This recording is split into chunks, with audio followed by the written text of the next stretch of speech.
জবাব দাও না, আর জবাবের উত্তর না ভাই। ভাই রে, এত শত মানুষের ভিতরে আপনারে দোয়াই দোয়াই কুমাই কুমাই মারছে, সেবার কি কোনো মানুষের একটা নাকি দিল গামে ন, দয়া লাগে ন, মায়া লাগে ন কোনারে ভাই। আর মনে তো মনের মতো আসিল। ও ভাই, তোমরা কি আর উৎকে বলে কি আছেন? ও ভাই রে, ও ভাই, আগে আমি কি বুঝতে যত না, আর মনে তো চলে গেছে, আর কত নতুন মনা।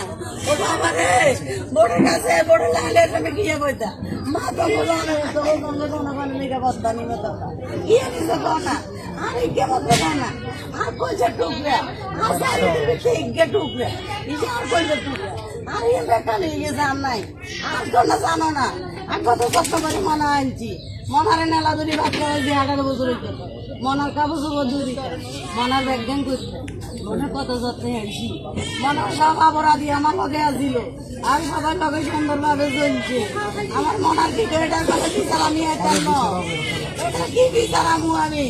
ও বাবা রে, ও বাবা, আমার কত সুন্দর, আমার কত সুন্দর রূপ, আমার কত সুন্দর রূপ, আগে আমার কাছে এটা আশা করছি নি।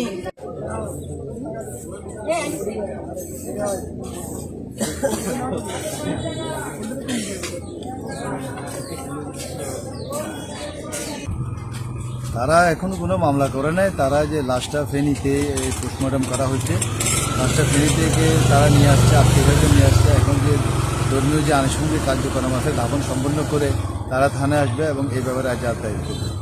ঘটনা যেটা ঘটছে, যে বা যারাই ঘটুক না কেন, ঘটাক না কেন, এটা খুবই দুঃখজনক। এবং আমরা ইতিমধ্যে যারা এই ঘটনার সাথে জড়িত অনেককে আমরা শনাক্ত করতে পেরেছি। মামলা হওয়ার পরে আমরা তাদেরকে প্রত্যেককেই অ্যারেস্ট করবো এবং প্রত্যেককে আইনের আওতায় আসতে হবে।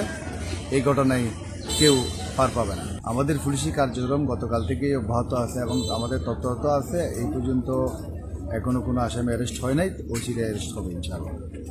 ধন্যবাদ।